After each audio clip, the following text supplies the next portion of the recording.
Hello, my name is Damian Pinero, and today I will be presenting to you the historical importance of the Roman Colosseum. Now, I just want the audience to take a moment and think about the very first thing that comes to mind when I say Roman.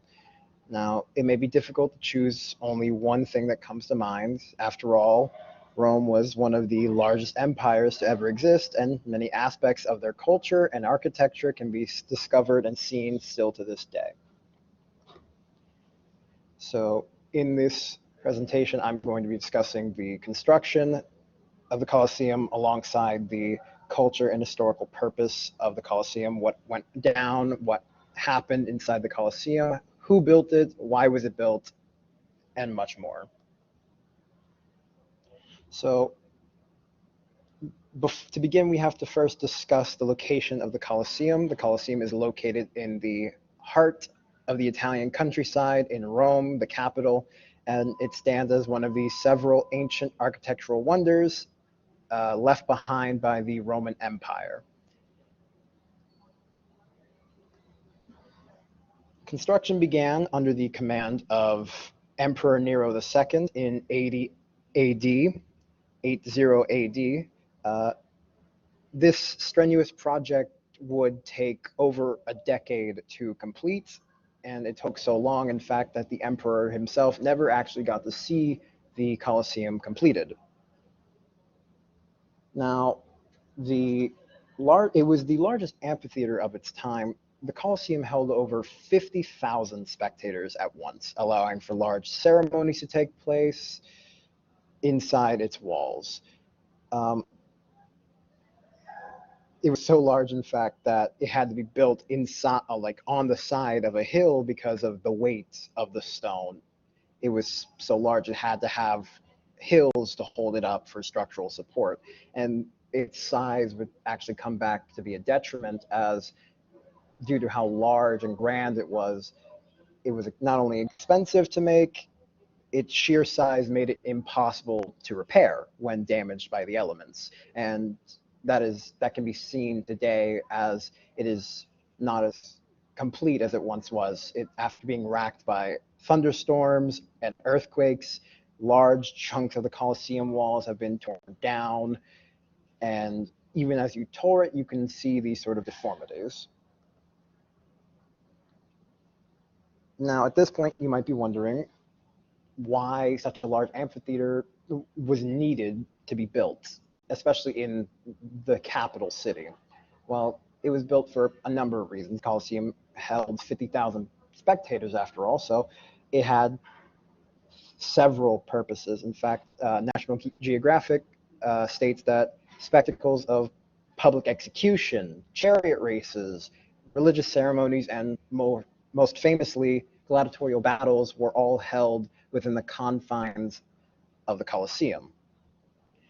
This further conveyed the simultaneously demonstrates the beauty and the bloodshed that is associated with the very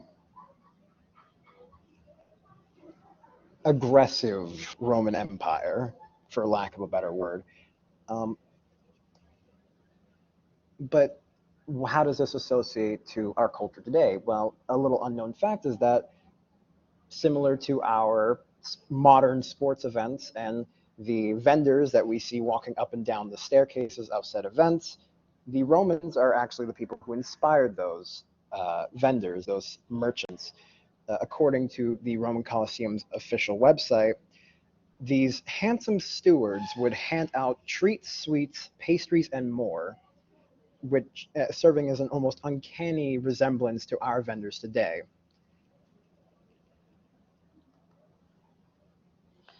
Um, Nonetheless, the Roman Colosseum serves as not only a cultural tie, but an architectural tie to our modern society. So, not in close, but as a review, to sort of summarize what I've said, we gained a lot from the Roman Empire, culture-wise, and architecture, architecturally.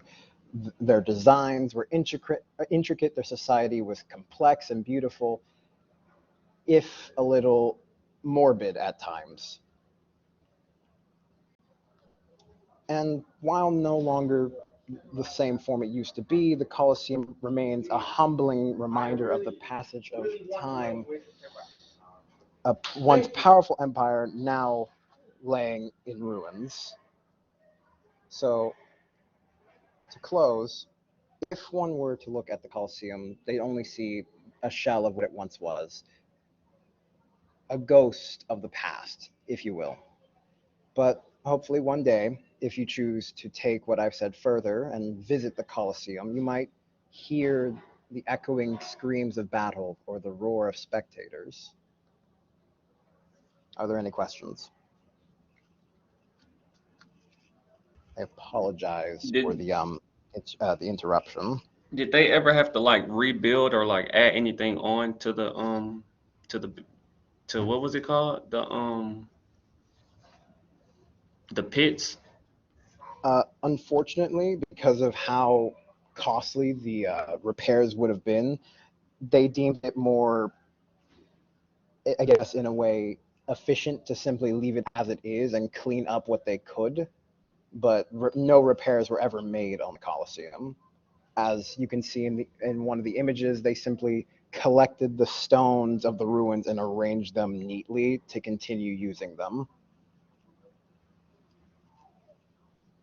But thank you for your question.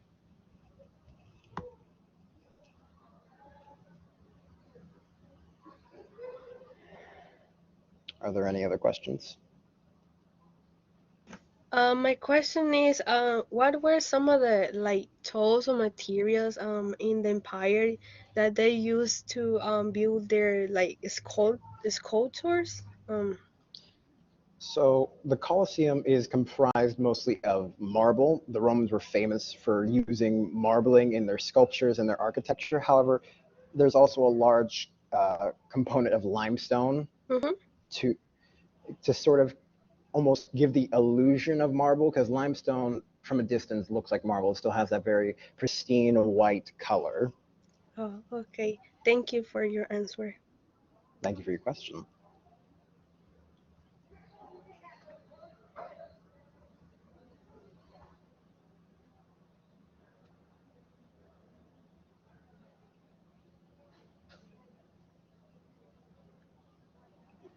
Are there any final questions?